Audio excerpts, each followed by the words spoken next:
Hi everyone! Today I'm going to go over graphing transformations of functions.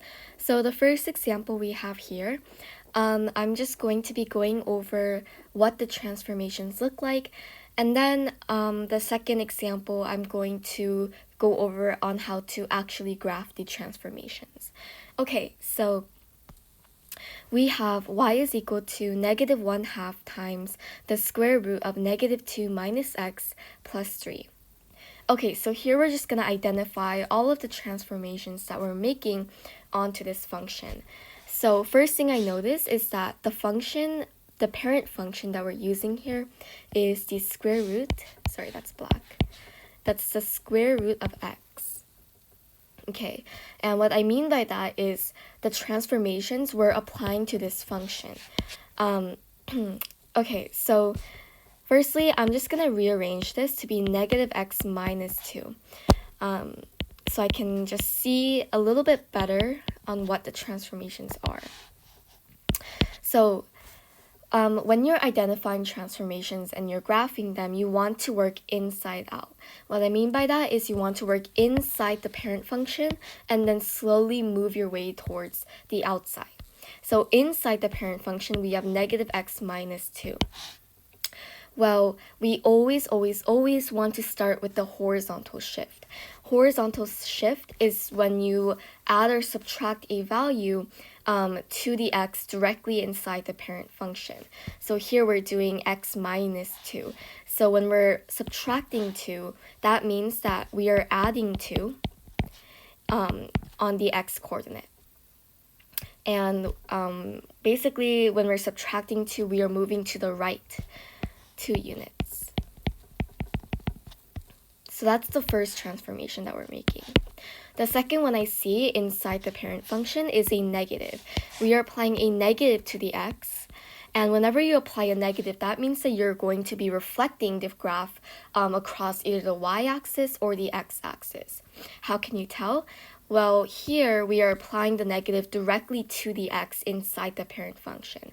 That means that you are taking the negative version of your x value. So think about it. If we're taking the negative version of our x values, that means we're flipping it across the y-axis. So we are going to be flipping the graph across the y-axis. Okay. So now that we've identified everything inside the parent function, we're going to move outside. So outside, we have the negative 1/2 and we have the plus 3.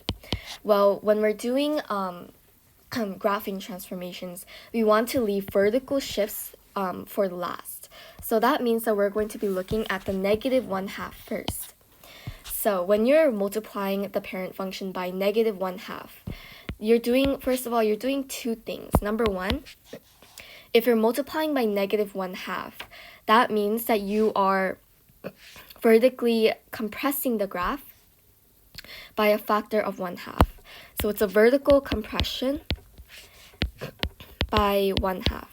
And that means that your graph is going to look a little bit shorter than it does right now. Oh, and for coordinate, what that looks like is x comma y times 1/2. Okay, and then secondly, what you're doing is by applying the negative to the outside of the parent function, you are basically applying a negative to your y value. So you're doing x comma negative y. And what that looks like is you're flipping across the x-axis. Okay, the last transformation that we have to identify is the plus 3. So the plus 3, since we're adding a value outside of our parent function, outside of the square root of x, that means that we are vertically shifting up or down by that many units. So since we're doing plus 3, that's a positive. That means that we're moving up, we're going up 3 units. And what that looks like on our coordinates is we're doing x comma y plus 3. Notice that anything that we're doing for vertical transformation, we are affecting the y value. Anything that we're doing as a horizontal transformation, it's going to be affecting the x value. Okay, so that was our first example. Let's move on to how we actually graph all of these transformations. Okay, so I'm just going to be doing it one by one. So first thing you want to do when you're graphing is you want to graph your parent function. So parent function, I see that we have a cube. That means that we're going to be working with an x cubed.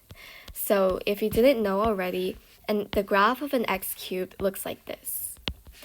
And the basic coordinates, the three basic coordinates are -1, -1, 0, 0, and 1, 1.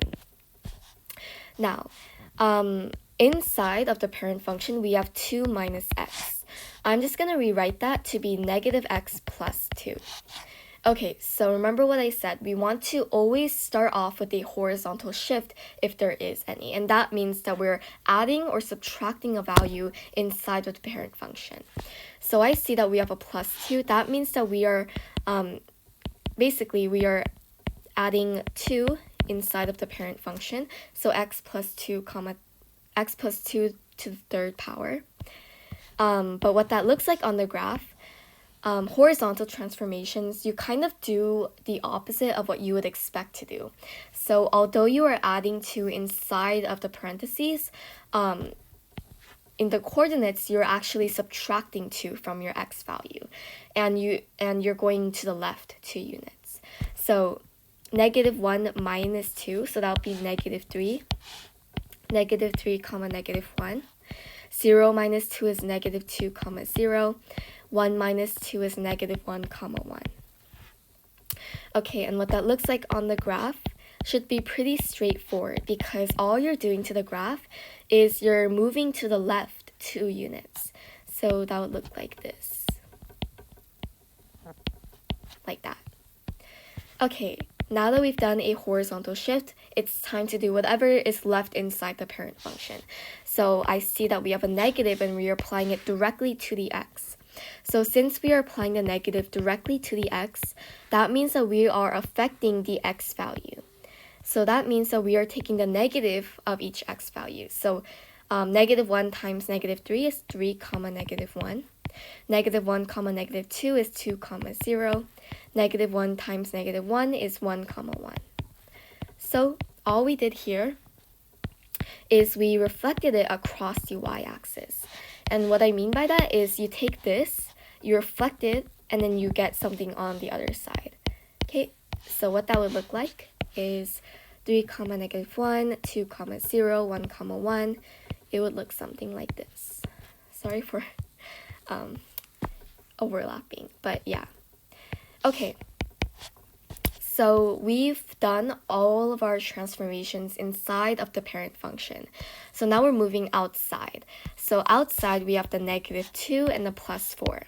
Remember that our vertical shift is always your last step.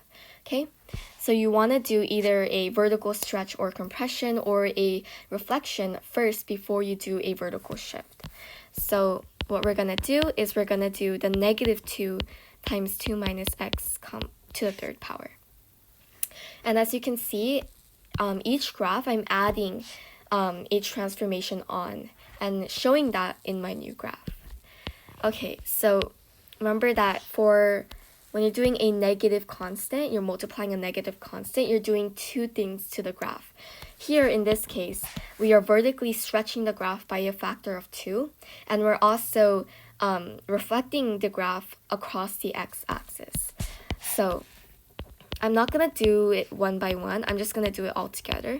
So since it's a vertical transformation, all we're doing is we are multiplying our y value by -2. So 3, -1 becomes 3, 2. 2, 0 stays as 2, 0. And then 1, 1 becomes 1, -2. Okay, so if we graph this, we have 3, 2, 2, 0, 1, -2. And that's our graph. So as you can see from our last graph, we stretched it by a factor of 2, and then we also flipped it across the x-axis. Okay, we are almost done. All we have left to do is our vertical shift. So we are adding 4 to the function, and that means because it's outside of the parent function, the vertical shift is very simple. All you do is you either move the graph up or down. So because it's a positive number, we're moving it up 4 units. And what that means is to our y value, we're adding 4. So 3, 2 becomes 3, 6. 2, 0 becomes 2, 4. And then 1, negative 2 becomes 1, 2. Okay, let's graph this. So our graph, 1, 2, 3, 4, 5, 6. Okay. So 3, 6, 2, 4, 1, 2. Okay, so yeah, that is your final graph. And when you're doing like graphing transformations of functions, it really doesn't have to be that accurate as long as you have at least these 3 coordinates accurate and you have the basic shape and position of the graph, you're gonna be good. So yeah, I hope this video helped, and I'll see you guys in my next video. Bye!